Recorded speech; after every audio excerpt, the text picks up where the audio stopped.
2026年5月26日、セブンイレブン新商品5品です。カフェボックスタコライスです。公式ページでは、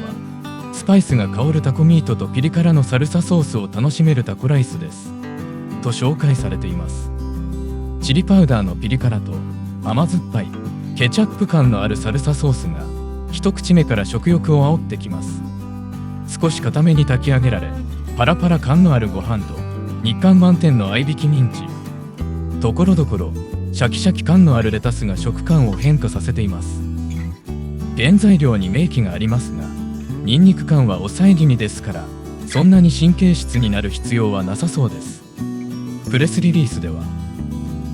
本格的なタコミートは牛肉と豚肉のミンチにクミンやチリパウダーなどのスパイスを加え、玉ねぎやトマトと一緒に炒めた肉のうまみとスパイスの香りを楽しめる仕立てです。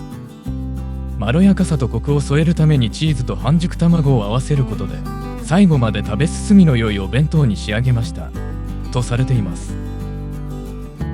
価格は税別698円で、セブンイレブンのお弁当としては高価格帯で、少し前に松屋で販売したタコライスが税込み580円で販売されていることを考えると、少し割高感はあるかもしれませんが、一気に食べ進めることができる味はおすすめです。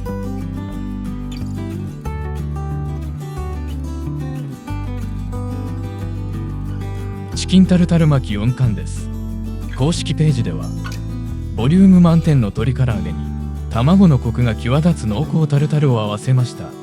お肉のうまみとまろやかなソースの味わいをダイレクトに楽しめる食べ応え抜群の太巻きですと紹介されています。甘辛いお醤油系のタレとタルタルが一緒になって香ばしく、比較的硬く仕上げられた唐揚げに絡んでいます。それを酢飯でくるんで海苔で巻いた太巻き寿司です。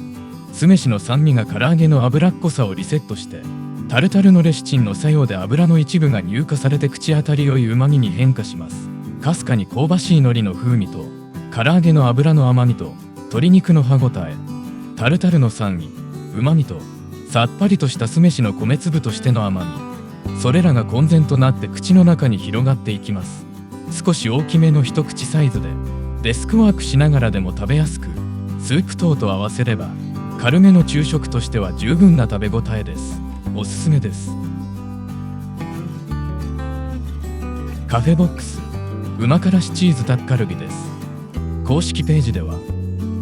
韓国料理で人気のタッカルビをコクのある伸びるチーズと組み合わせてご飯に盛り付けたお弁当ですと紹介されています。柔らかい鶏肉に醤油とコチュジャンベースのタレがかかって、そこにたっぷりチーズが乗っかって、大豆と麹香る絶妙なジャン風味なのですが、そこはかとなくアサリの風味を感じてしまうのは、オイスターソースと白だしの影響かもしれません。ベースは甘辛い発酵系のタレなのですが、唐辛子のピリ辛もあり、食欲を絶えず刺激され続けます。かなり重層的な味付けで、時折醤油とみりんの風味が前面に出てくることもあり、食べ飽きることなく一気にいただけてしまうお弁当です。付け合わせとして人参や小松菜、春雨のナムルがトッピングされていますが、食感や味の構成の違いがアクセントになっています。またレンジアップで本来のみずみずしいナムルと比較して、若干水分が抜けてしまっている風情が、お弁当の付け合わせ感、ある種のライブ感を感じさせて、かえって魅力的に思えます。カフェ飯というよりキッチンカーのお弁当を感じさせる仕上がりですが、新開発の2段スタイリッシュボックスは今までの弁当箱よりも質感も良く、すっきりしていて好感が持てます。若干価格設定が割高になっているような気もしますが、中身は文句なしに美味しいのでおすすめです。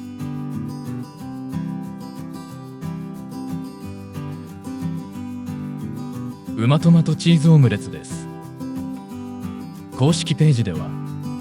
うまみのあるトマトソースとチーズのコクが楽しめるふんわりとした食感のチーズオムレツですと紹介されています。全体的にはトマト風味は控えめで、卵が前面に出たクリーミーな仕上がりです。塩味とコンソメ系の味付けがしっかりしています。生地の柔らかさは少し柔らかいプリン程度ですが、香味野菜のほのかな香りや炒め玉ねぎの甘さ、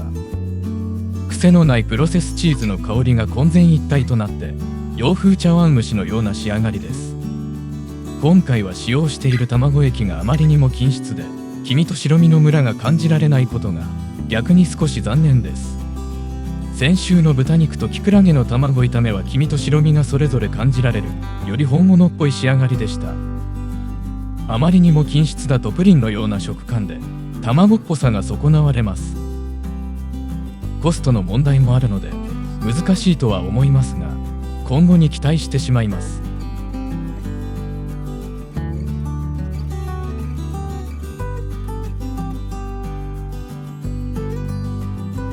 極太麺濃厚醤油の油そばです。公式ページでは醤油ベースの濃厚なタレを極太麺に絡めて味わう油そばです。別店のベースとラー油で味変が楽しめますと紹介されています。別添えの米酢とラー油は熱いうちに入れた方が乳化しやすいので最初に入れてしまいます。具材は玉ねぎ、豚肉、メンマです。もっともこの商品のメインの具材は言うまでもなくこのがっしりした麺です。ほぐすのに一苦労しますが、丼の底にタレが溜まっていますのでしっかり混ぜてからいただきましょう。豚骨醤油ベースの甘辛いタレともちもちとした食感の極太麺で口の中がいっぱいになります。最近立て続けに食べている中華そばと似た監修とはまた違った太麺でよりもちもち感が強いです。ところどころレンジアップの加熱ムラで硬くなっているところがあり、そこがかえって香ばしくて美味しいのは富田系と同じです。タレは豚骨醤油系なので直接的な魚介系の風味はありませんが、かすかにオイスターソースのコクは感じます。またニンニクよりも生姜が前面に出た風味付けです。歯ごたえが癖になるような噛み応えを楽しめる麺で、ボリュームも十分、ギリギリジャンクフードにならない味付けで、極端なニンニク風味や油感もなく美味しくいただけます。税別460円でお腹がいっぱいになります。おすすめです。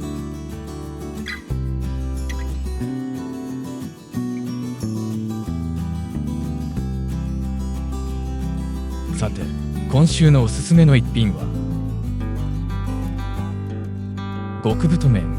濃厚醤油の油そばです。癖になる噛み応えの極太麺とギリギリジャンクにならない豚骨醤油ベースのタレ、このところの背脂に疲れた胃腸に優しい一品です。税別460円でコスパも抜群ですが、お腹もいっぱいになります。強くおすすめします。